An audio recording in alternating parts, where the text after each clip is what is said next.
Those who hold position of authority in Iran have been found responsible for bombing in Argentina and murders in Germany, to name a few. There are not isolated cases with growing evidence of Iranian covert and terrorist activities in the Americas. Inspired by North Korea, it has sought further guarantee its existence by building its nuclear know-how. And we know that they have the nuclear energy, and we know what is the surprise bomb. There has been a great deal of effort by the international community to persuade Iran to slow down its nuclear program by relaxing economic sanctions and opening up relations with Iran, which Canada is going to do it soon. Unfortunately, it took me 9 nice years to shut down that Iranian embassy in Ottawa, and Mr. Trudeau, with the help of his brother, who is employed by Iran's Press TV, he was paid by Press TV for his documentary, is going to reopen the embassy. And you know that we have 2 federal MPs born as Iranian who really want to have relations with the Iranian regime, and they have spoken publicly. And we have to be very careful not to be sued, whatever we say, because very easy to be sued. I strongly believe that many world organizations and politicians have made the Islamic Republic stronger by refusing to hold it accountable for its dubious activities both inside and outside Iran. The regime has become even more brutal and vicious due to impunity it has been given for the last 37 years by the international community, and especially under Obama administration. You know, his I think copycat brother was Mr. Jimmy Carter, who brought this mass to the world by giving, the power to the Ayatollah Khomeini. And when I look back about my experiences in Iran, I feel like we are having the same experience in Canada, because the leftists and the Islamists in Iran, they helped Jimmy Carter administration to bring Ayatollah Khomeini to power when Ayatollah Khomeini was in France in exile. And because Iran's Shah was against the candidacy of Jimmy Carter, and he was pro-General Ford, Jimmy Carter had a revenge against the Shah. And Shah said in one of his last speeches that Iran is the second Japan in technology, and we were the 3rd country in military. We were very strong and powerful, and peace was in the Middle East because of Shah.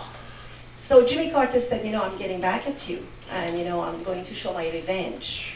So Shah sent many Iranian students to go to United States and study under the international school sent by the government. So in United States, the Iranians who were sent by Shah freely to get education, they started their movement called Iranian Student Association. So that Iranian Student Association started, and then Jimmy Carter administration started helping them. So they were from Tudeh party, the left wing, which was created by KGB, Soviet Unions, and then the Islamist nationalist organization called Jebhe Melli, and kind of like moderate Muslims, so-called. So they were in unity, and then the MEK group, the Rajavis, who are now in exile, they helped the U.S. administration to empower Ayatollah Khomeini in Neufel Chateau. And then the French government helped Ayatollah Khomeini to get 5 minutes daily radio shows, SW, transmitted to Iran and to the hearts of the Iranian nations, where Iranian nation had no idea who Ayatollah Khomeini was.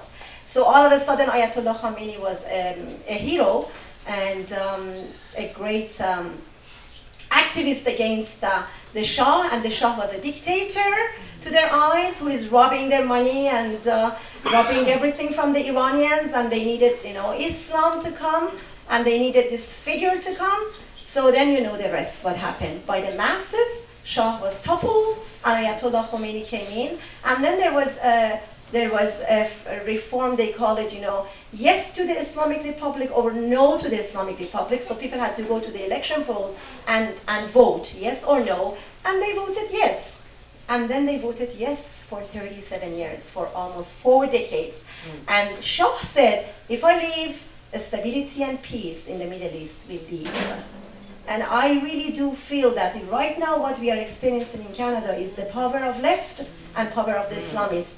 And they are in unity, and they are using Israel, as just like Israel is the enemy, and Israel is the abuser of human rights, and they are in unity in that.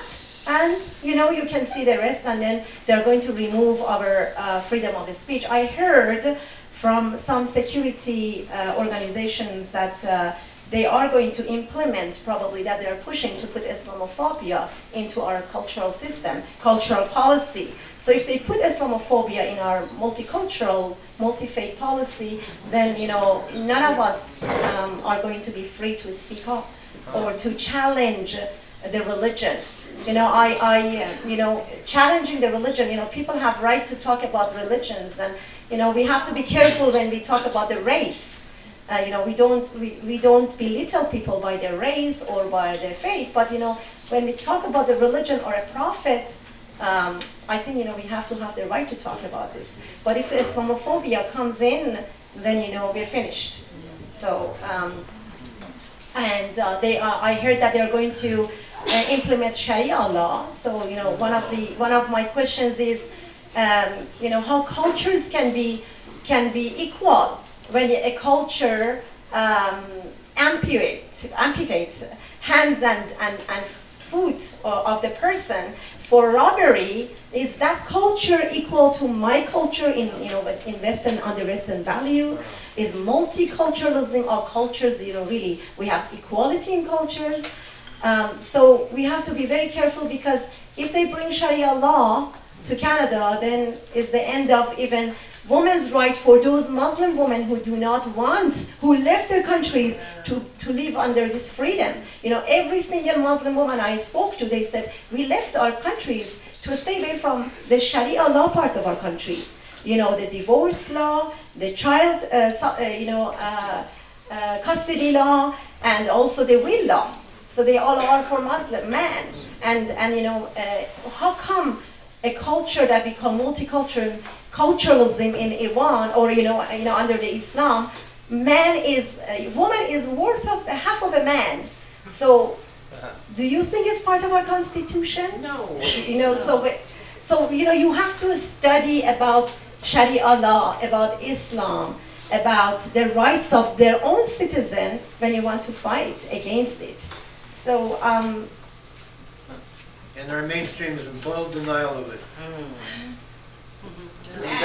And the mainstream media is helping them, and the mainstream media is infested with the leftists. And really, I truly feel like I'm having flashback from my childhood in Iran, and I wrote an article published on Jerusalem Online that I feel I am losing my Canadian identity, and I feel I'm nobody now. I have no right. I was attacked in 2009, right in front of the Parliament Hill, by a Muslim woman for simply just carrying an old Iran flag after the second election in Iran, when Ahmadinejad came to power again. And they killed Neda Aga Sultan, and the girl who's probably you have seen her picture went viral when somebody shoot her. Just for having that flag, despite that we had witnesses, despite that I had the doctor's report, despite that after 3 years and a half I found the woman, and the police went to her house, knocked on her door, and asked the woman if she had done this to me, and she admitted to her crime. The Ottawa police let her go. You know why let her go? Because she was the mother of an Iranian woman who went went publicly against Jason Kenney's department, when Jason Kenney's department denied the daughter's immigration application, and she was doing her PhD in ROU. I had no idea who the woman was. I found the woman after 3.5 years, and the Crown prosecutor, shortly after I was attacked, and I wrote my incident report, and then the detective was assigned to speak with me, maybe after a few months. The Crown prosecutor told the detective that maybe there is a bad blood between the women. Is this the Western culture? Maybe two women fight, they call maybe there is a bad blood. I said, I don't even know this woman. What kind of bad blood? If I had known the woman, I would have brought the name of the woman. After 3.5 years, I found her. And the thing is, I feel like, this is not my country. This is not the country that in 1991 I came, and after 4 years I adopted, and this is, I'm in a foreign land, and I just wish I find a place to go, because the way that Canada is moving and is going is just, Mr. Trudeau is building his liberal empire. That's right. And he's bringing 300,000 refugees and their families and the bought PRs by end of this year. He already brought 25,000 of them. So then, they scraped all the immigration and citizenship laws. They removed the benchmark for the English level. They're going to make the citizenship exam easier. Most likely, they're going to reduce the cost for applying for citizenship exam. So all of those people could apply. Probably you will see that. So by end of 4 years, many of those will become Canadian citizen, and then they will be ready to vote.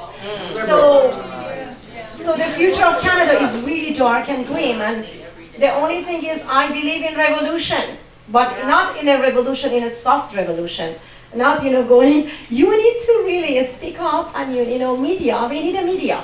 We need a media that, all Canadians can watch, because Citizen, CBC, CTV, they all they are deceiving the ordinary Canadians. Not ordinary Canadians, they come on internet and read whatever, like this happened to Iran. Ayatollah Khomeini was given 5 minutes daily talk through French